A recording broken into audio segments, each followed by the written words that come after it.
Well, Lotus was an interesting map. It was a lot of big differences. You have the story of light and you have the story of dark. Now, which one's which? That's up to you to decide. You have the structured teams and you have the teams that kind of band together and do whatever they want.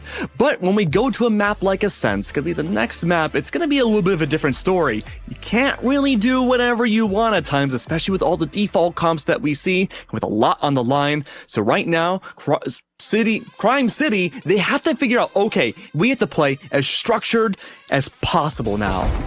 Yeah, Crime City are about to enter a bureaucracy, unfortunately. The Pug Stacks love Ascent. They love it. They're a big fan.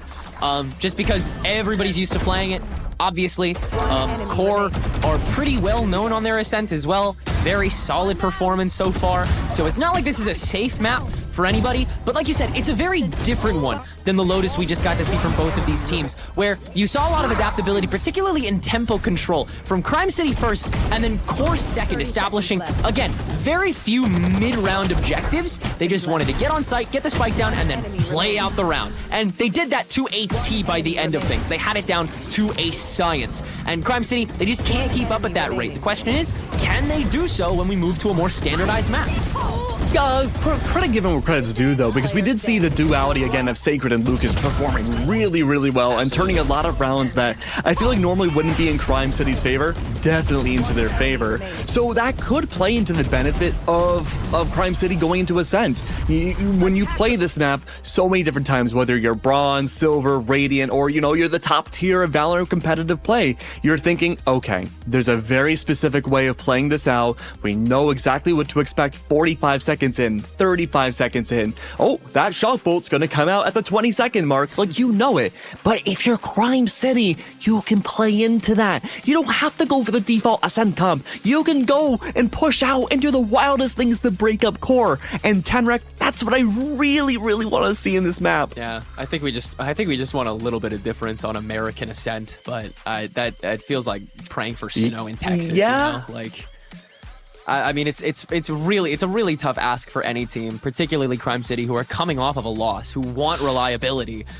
Despite again, like you said, really great performances from Sacred, from Renz, and from Kushe, who's at the top of the leaderboard for that squad. And I gotta speak to the controller presence for both of these teams, because I don't think we get to talk about it enough because of how fast both of these teams have been moving. But smokes were a very crucial part of the initial trades for those squads and kind of the evolution of the play style to what we got to, which was less spraying, less smokes, more action. And Crime City, they need to lean into that, because otherwise they'll get sprayed, they'll get stopped, they'll get slowed, they'll get arrested, they'll get demolished, and yeah, they'll get arrested. They'll get thrown in jail.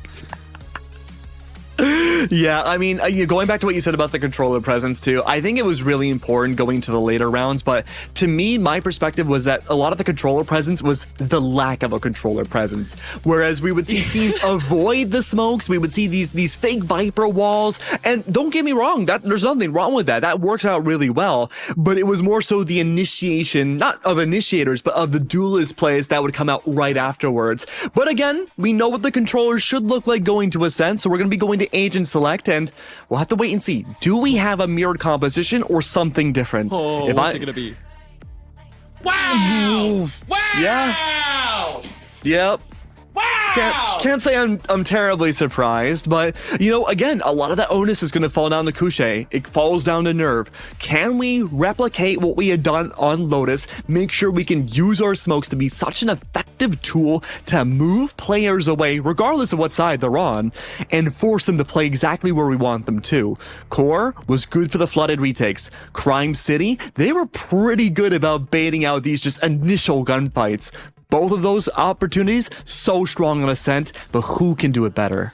With the Viper now gone, it should be said, Nerve cannot be nearly as liberal with his smokes as he was on Lotus. He was tossing those out just to like keep away Sacred for an extra 15 seconds before on Lotus, on like from like C entrance. Like it was very little expenditure for a for very little gain ultimately for Core. But here, Nerve is going to have to play so instantly reactive.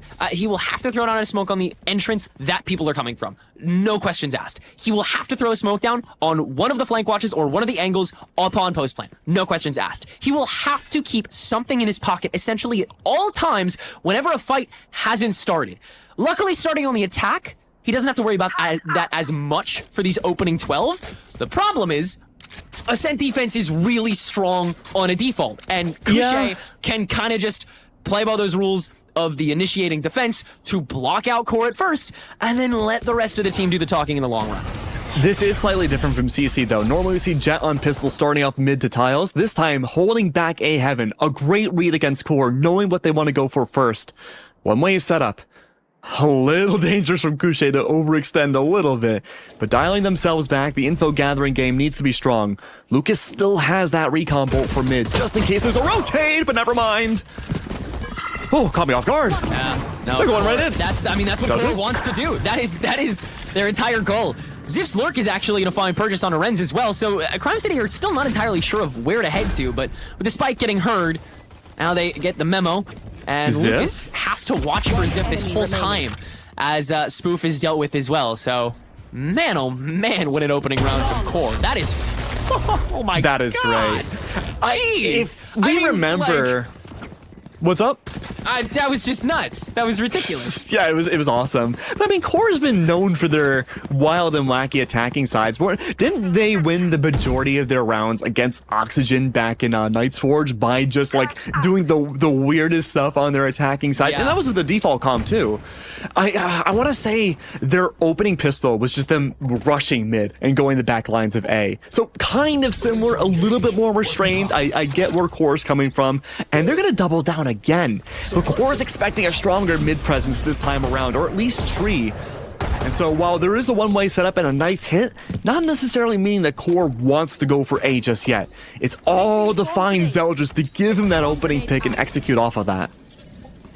Core doesn't tend to be keen to press mid until the later stages of the half anyway. They like leaving those channels open to give their opponents the idea that they can kind of take up that free space, but And very then least they'll switch it just up. watching it right now, and then you pick it up.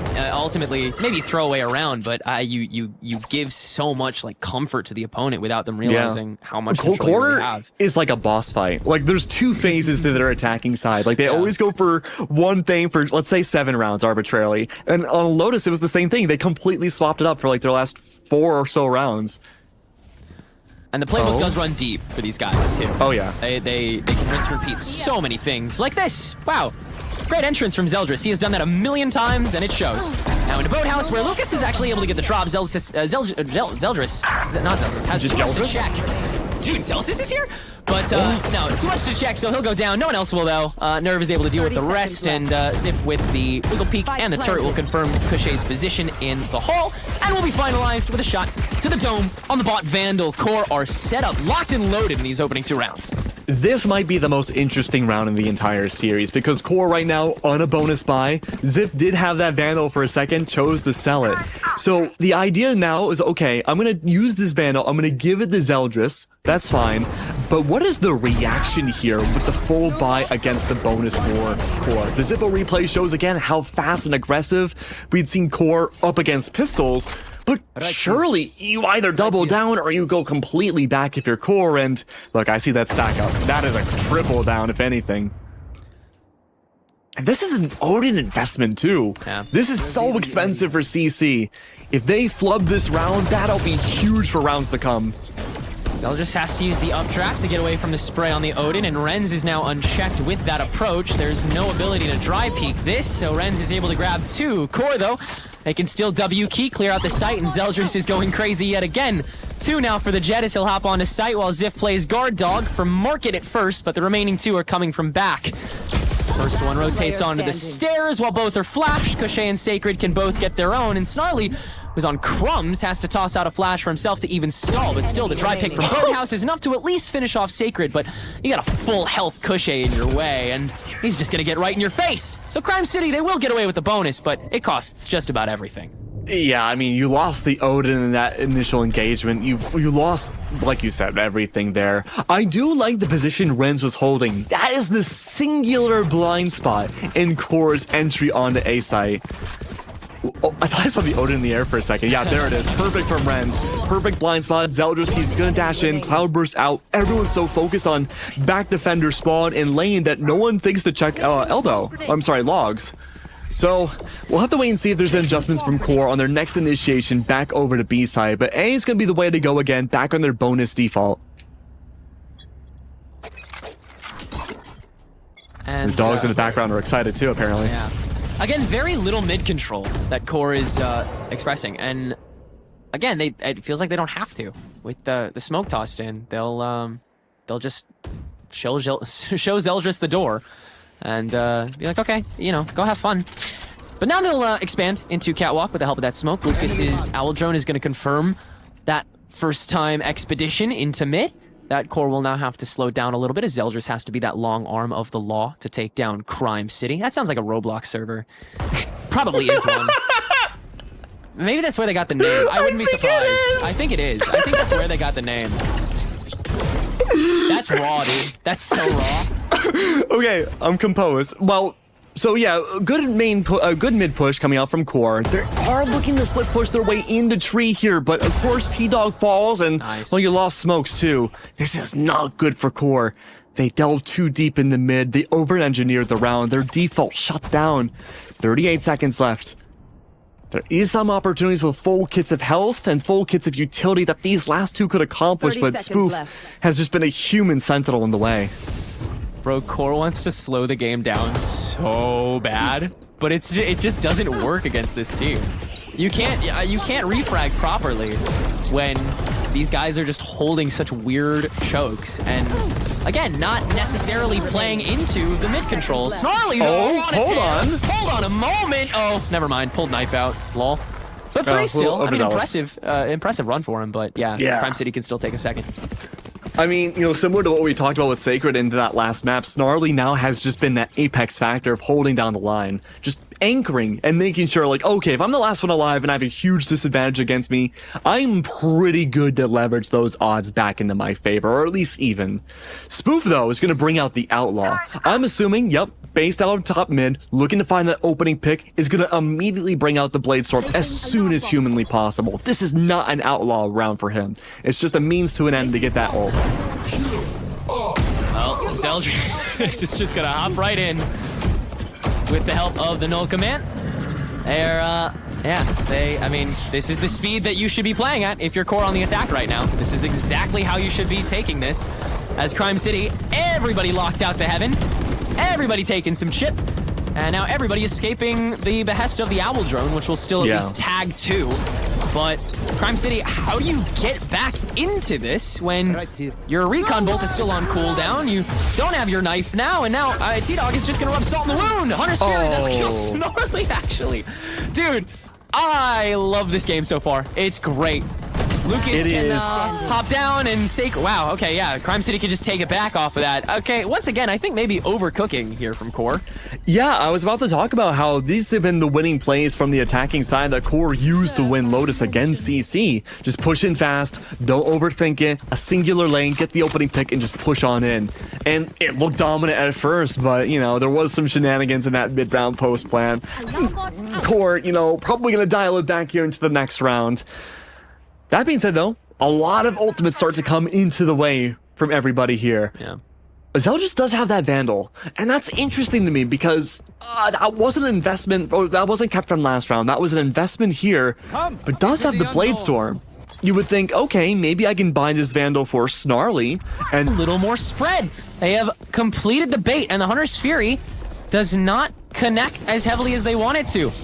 Now it's up to Renz. How much you can get here with the help of the flash. Absolutely nothing. QOR can clear house, and with 7 seconds on the clock, they'll get that spike down for a 4v2 that they feel, for once, comfortable with. Yeah, real vanilla ice cream take with a little bit of cinnamon on top there with that fade towards B. With 2 left alive at this point, if you're CC, yeah. But QOR, they threw me off guard too. I thought for sure that would be a split push into A site, but that lure is both. One thing that we didn't talk about in that talk timeout is that following wrong, but Ziff is also playing far away from everybody else and big times. Luckily though, for this round, it worked out so well for Ziff and company. But if you're CC, want to hold farther back next time so you can deny that lurk much easier than before. And Renz just got a little unlucky with their positioning in that double swing. 100%. It was very, it was needle thin for Zeldris is really stacking it up right now. Spoof, unfortunately, hasn't gotten to do as much, again, because he's been the one forced to kind of play.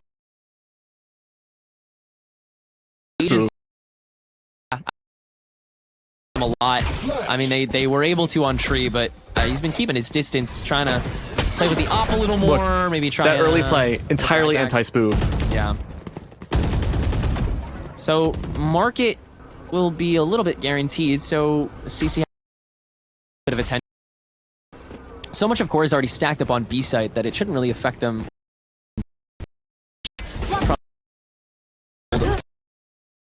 Burst that'll still give Zeldris away, forces out the updraft to make sure that there's no spray. There is not. That's lockdown. But yeah, now you'll grab lockdown after you CC enough noise, and they'll back out of that. So will Lucas stick in logs, or will he just dive into this smoke? I think the latter. It looks like it has to be. Yeah, he's just gonna go for the. Oh my God, he found one! Wow, that's just such amazing patience coming from him. Too.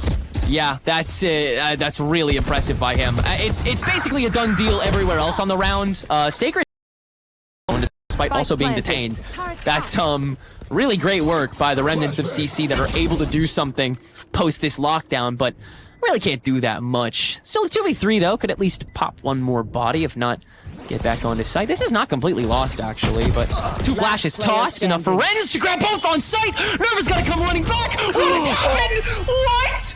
Oh no! Just when you think you're safe, you're not. I was ready to talk about how they don't ever check to their right when they push in the B site. But I mean, that was the least of Core's worries there.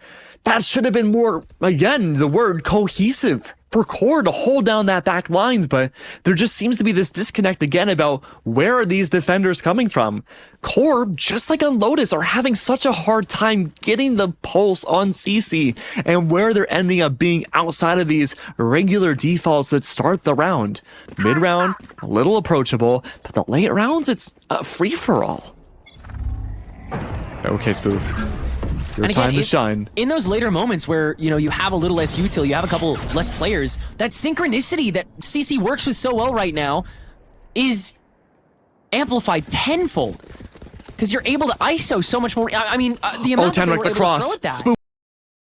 He does have the cross. He's able to maybe find one at the gate here. Owl drone will get thrown just to... Opportunity gone, but Spoof... really none the wiser, can just hop back and play for the long game here. Core definitely going to set their sights on B again with that. Ooh, he's going to play late market. Once all the smokes dissipate. Or play for CT as well. Make sure, okay, well, we can watch out and wait. Defender spawn going to be much more in their favor, but again, the smokes are in the way, and Spoof clearly can't do much. Yeah, just gonna kind of hop back on and hope for the best here, which has worked pretty well for CC so far, admittedly. Lucas can't flick over to Snarly in time, so Sacred's the last one left. Has some clutch potential, can at least finish off T-Dog, but too much to stare at. So Core come out swinging with a 7.5. Can play for the defense. That's the best case in CC. Every single round we had seen for them, win or lose, looked super confident from their side. Sacred, again, 12 and 6, really being that stakeholder when it comes to them. Kill. The goal became less of let's getting onto site, and it became much more let's shut down Zeldris. The same exact thing that Core themselves had done before to shut down Sacred now needs to be applied yet again here. Zeldris can't go nearly as fast as before. The big fear I would have if I'm Zeldris is I have to rotate myself around what Spoof was doing wrong. Spoof was getting anti'd every single round, no matter what. The flashes, the recon bolts, the KO knives, no matter what. You have to make sure that doesn't happen to you too, and it's a great start for Zeldris. That's a collat too. That's absolutely insane damage already coming from Zeldris, but no one else on Core can replicate it. The rest of CC just have a little shuffle of peaks, and they're able to deal with the entire crowd, so Nerve has too much work cut out for him. CC, they lose that first clip, but every other one is a banger, so opening pistol round goes their way entirely. A much spiked Tenrak. Yeah. I like this a lot. Because, you know, a lot of the times in the North America, we've seen the usual suspects here. And a lot of the time we see the same rounds over and over and over again. You know, it's to be expected. People want to win because they know there's a high shelf life with this composition. But where the real spice comes in is the fact that both of these teams are taking away the defaults and playing much more of their own personalized style. I love that so much. No, not a one-way, too far in. Sacred, pressured out now. The idea could be blocking somebody off of wine. It's hard to push this smoke without dedicating utility. Especially now, a lower buy from core. Could it be a buggy? Is there a chance? Maybe a shorty beyond that smoke? That's a hard thing to dedicate yourself to, even if it's just one piece of utility. And it's going to CC running all the way back over to B site. Perfectly in the hands now of what should be T-Dog. Of all things. I thought for sure it would be... Actually, no, he doesn't have a sheriff. Yeah. I mean, all that you watch, CC still has no reason to fear the slowdown. Still is pretty confident. Shockbolt does do some good damage here to Lucas, but the opening is quite strong, and the presence on stronger. Ziff is on 5 HP before even looking in the direction. He does some damage to Sacred, but nobody from core can pick up anything super delinquent. And 4 members once again remain standing as they'll hop in and just gun diff their way to a 9th. See, I thought for sure when we were at round 3, that would be the most interesting round of the series. This is even spicier. Zeldris is double... Okay, I said doubling down before. This is like Quinn... Operator in your 3rd round. No rounds gained in your favor so far if you're core. Bringing out the operator is an audacious choice. And if Zeldris can get the opening pick, that's great. But on pistol, he got it too. And that was the only pick on that pistol. He's holding the logs with... T-Dog is gonna take the brunt of the sprays through the wall. Oh my god. That is an instant opening onto mid, if CC so chooses. And yeah, Zeldris has to give the op away now in order to even make a shred of space. But CC, they will happily take that space and give it over to mid, which they have now opened up since T-Dog decided to slide. It's just, again, impeccable punishment from these guys. The reaction time comes that they have so much less experience as a cohesive squad. I like this play. We had seen CC want to pressure B site. They recognize the op. They know, again, you cut noise, you don't show appearance on B. That op has to rotate. Bring it back over to B. Now Zeldris is going to be so late to the party off this exec. Yeah, it's just going to be Ziff here. And with the shutdown from the nut, a good gunplay, which admittedly Ziff has. We'll find the first, but Kushe has to do-si-do with these nano swarms, giving lane over to Ziff to grab 2, make it almost 3. Kushe is low, gives the gun away. The steps will net the 3rd, and core can clean up on every front. They will now keep 4 stable for the bonus. All is well for now. Oh, Ziff saving the day. Zeldris even snuck in an operator killed there. That was huge. But now the operator's presence is known. What will the reaction of CC be? Because we did see a little bit of like operator outlaw presence in the first half, but it wasn't really the big honing factor for either team. But now Zeldris, where is he positioned? Outside A main, off of the one-way, looking for that pressure factor. Instead, CC, they're opting to do what core didn't do much in their first half. They're playing much more into mid this time. They smoke off the angle they think Zeldris could be. Looking the pressure back in the mid, possibly off of a flash soon to be. That's Ziff's territory. I really admire this gumption from CC. And it'll be enough to force at least one away here. Understanding that, you know, since Zeldris would like to play mid, they might not, but countering the counterplay. Zeldris is still able to connect onto that first one onto A main, so we'll have to maintain the position, but pushes on B main, where T-Dog is once again laying guard. Able to grab the first and the shock bolt to at least stall a little bit. With the knife, there's confirmation. Spoof's updraft is going to divert to the point where T-Dog can't do anything more, and CC will be able to crack open B site with only 2 defenders remaining. And this is a tough shot. One of those defenders, an operator in play. You don't want to necessarily sacrifice that up. 4 HP. You have to somehow pick up a rifle. You can't leave Nerve out to dry, single-handedly bringing this home. I mean, they know Zell is going to come from these back steps. Sacred is just waiting with the flash in hand for whenever they get intel on lane. First shot from Zeldris to clear out said lane. Paranoia tossed in, so Boathouse can't be...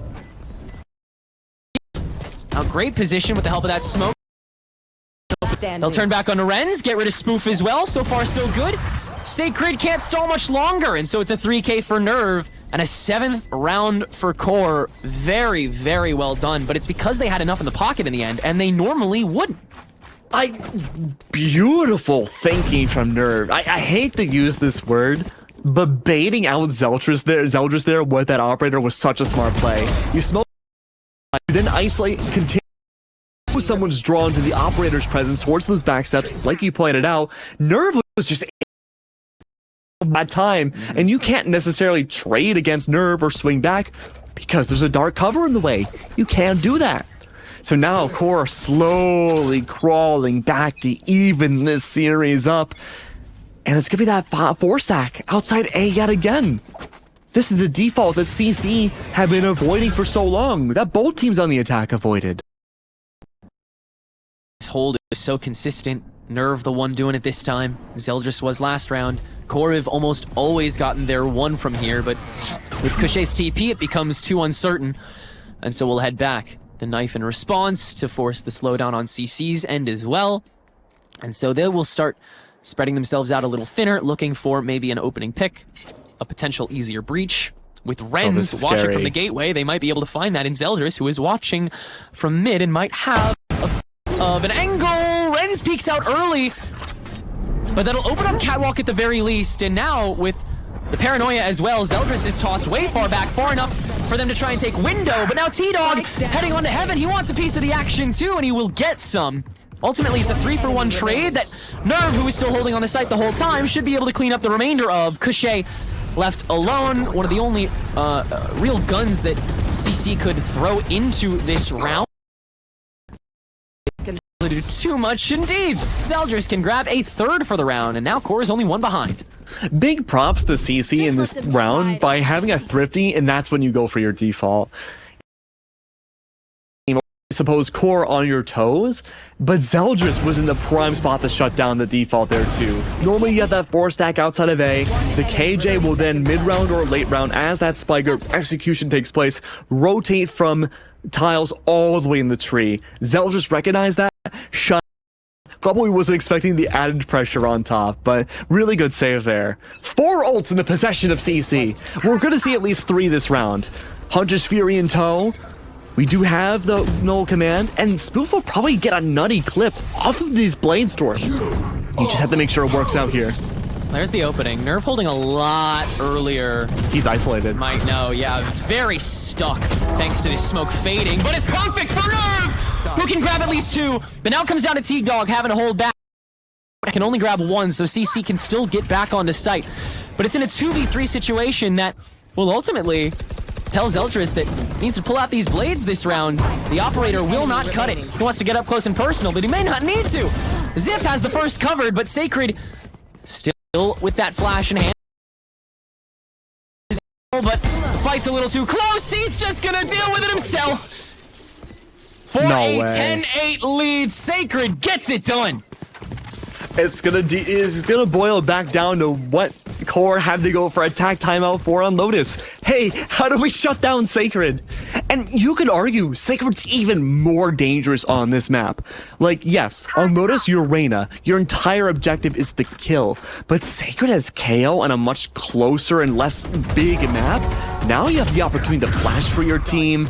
You have the suppressing knife to ensure that you can shut down any utility and gain yourself an advantage in these 1v1s, or frankly, if you're Sacred 1v2s, it's even scarier this time. Knife comes out immediately. Lucas this time wielding the operator. Spoof does need to go. It's all big game of discovery to see, okay, what is Core up to next? Some very winnable rounds have gone through the fingers of Core. They can't let that continue, or they go to map 3. 3-stack on A. Smoke comes down. There is that added pressure of the alarm bot early into mid this time. But with a minute left, Tenrek, there hasn't been any presence really from CC yet. It has to be a W. Surely. I mean, you don't They're have enough defaulting time. for it. Yeah, you don't have enough time to reach. I'm gonna rotate, even though Renz has this presence. You have to. And so you have to take care of Zeldris. Can they do it in time? Nope. Zeldris grabs the first. Tailwind's back away. Rest of team's on site.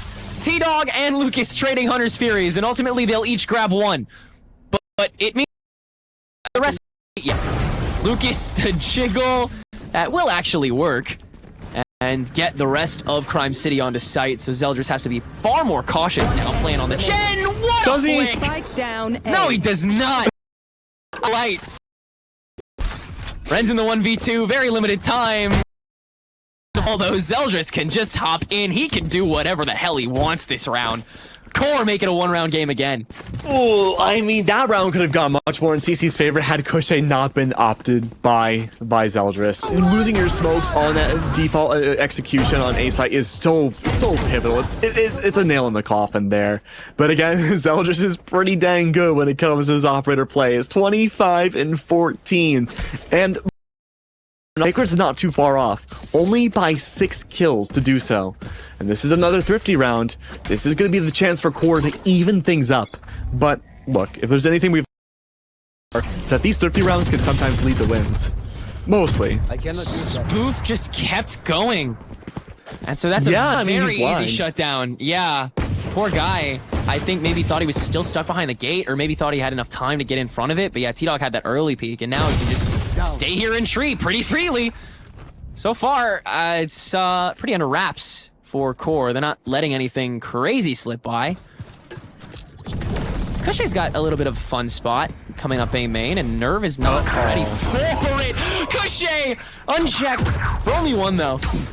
And the rest of the push at this point kind of has to come in. There is no reason to stall. T-Dog decides to ADS for some reason. I think he's had one too many Dr. Peppers at this point. He's like he's 3 best of 3s deep.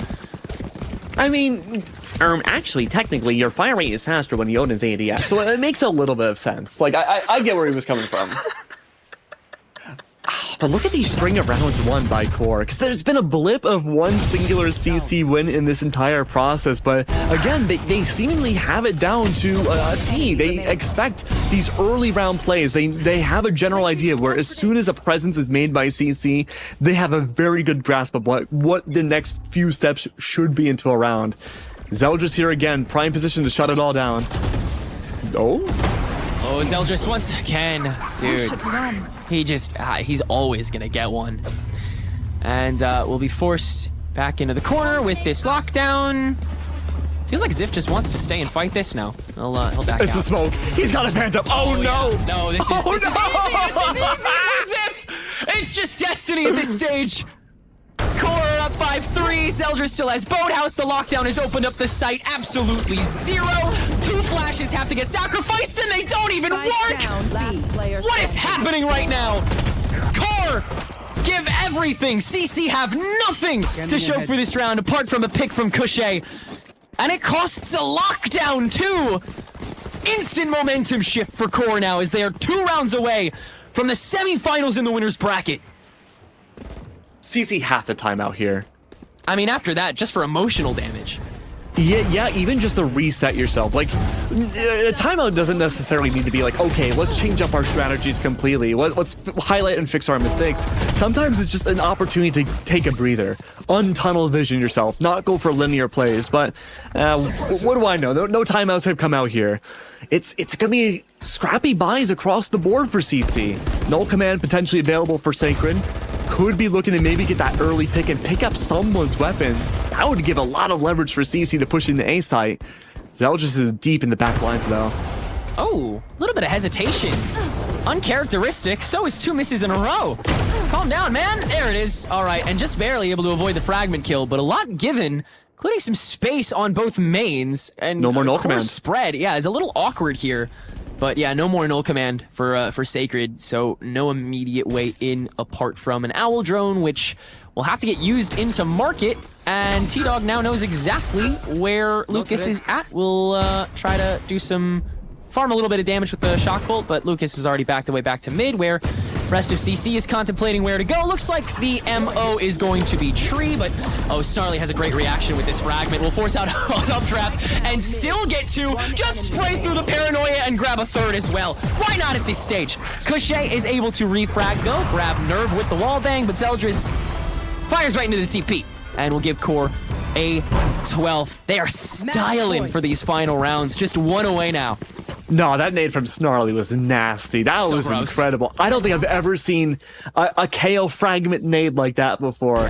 Because you're not only just playing for the nade, right? You're playing with the spacing around it, knowing full well that the Jet is trapped and your teammate or the enemy teammates are going to look for that he's trade. inactionable during that point too. You know other people have to swing. That's just so such nice. great. That's so multifaceted. Really amazing.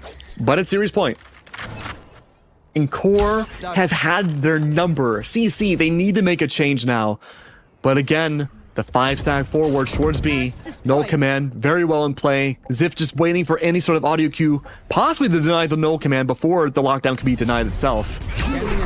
Oh, I'm sorry. Oh, there it is. Yeah. It's like, no, it was already used, but no, it just came out on the UI. Yeah, it'll get tossed in now. Spook is just going to actually ignore it at first here. Quickly destroy it. And Ziff cannot react immediately, but T-Dog can from Market, and the rest of Core can come back in time. Everybody gets their own yet again. Cushay has to use ultimate just to grab Spike and head right back to square one, where he will take the 1Vs, starting out with one, and what other way to finish it than to fire through the smoke. Core put on a defensive masterclass to execute an ultimate smattering on Ascent, despite the fact that it's 13-10, and they will make it to winner semis, unabashedly so. You know what? Again, big props to CC as well. They gave Core a run for their money in the last two maps, much more than personally I expected them to. You know, again, you're looking at a team that's been together for months now, having scrimmed, VOD reviewed, and played out maps like Ascent since the beginning of what feels like time.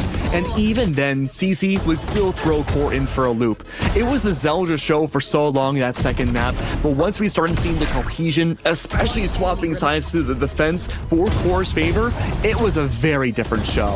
And I'm so happy that Core kept that mental endurance alive and were able to, just like Lotus, adapt around and find out their key mistakes and the pinpoints to take down a team like CC. And as you said, Tenrek, they move slowly but surely farther into the open quals. It's ultimately the same story that we saw in Lotus, but just with a couple different chapters. This Crime City team only gets better with age, not just in the long run, but in the short run as well. The longer a round extends, the more space that they can contest, the more times that they're able to launch their util, ultimately to ISO opponents. And again, their cohesion with these like two-person, like these 2v1 plays that they use with their util is just so great and so well timed. And their comms are only going to get better from here. But Core, in response, learned how to suffocate that attack in particular on both of these maps. And it definitely shows by the end game here. A clip after clip that these Core members are going to flaunt until tomorrow. Well, they'll have to do this all over again, as will Crime City in the lower bracket. They have their work cut out for them, but they are only going to get better from here. Core had 15 first bloods. Yeah, I wonder who did those. I don't know. Yeah, we gotta look at the scoreboard. But, you know, even speaking of Zeldris, right, even beyond him, there was just that individual pop-off presence from, I think, almost every single member of Core in that series. And that's something we talked about before we even went into map number 1. That is something the team is known for. And for the most part, that's only been seen on LAN. But Core has, again, strategizing and really looking to grind their way to challengers and making sure that their LAN presence can match up the online presence now, too. And this was a masterclass. 30-14 from Zeldris. Oh, I can't wait for tomorrow. 11 first kills. Yeah, this guy is ready to go, for sure. Ultimately, everyone on Core had a good game. Even T-Dog, who was lagging behind in that first half, really lit up by the time the defense came around. And his util for recon in particular was really helpful to make sure that CC was dismantled piece by piece, which ultimately led to that downfall. Every member of this Crime City squad is clearly very, very crucial, and they'll have to learn to kind of to float a little bit into this loser's bracket, which is, again, getting tougher by the minute. I mean, we already have so many star squads falling at the seams downstairs. In the meantime, I mean, Shopify's gone, 1 Millisecond's gone, Paragons are gone, Mad Science is gone. Like, we already have a lot of candidates, and by the end of tonight, that's only going to grow. Absolutely. I mean, look, we have so many more days of Open Qualifiers to come, and far less spots than there was in the first Open Qualifiers too. We've gone from 4 now down to 2, and with all these amazing teams having, like you said, removed away from Open Quals, not a chance to get back in, it's gonna be really tough to see who makes it out at the very end there. But that's the end for us today. We had some amazing bangers back to back to back to back all day long, but we gotta get our rest, and so do you, because tomorrow's gonna be an action-packed day with even more amazing Open Qualifier action that you don't want to miss. So don't go anywhere, get some sleep, come back here, same time, and we'll see you tomorrow.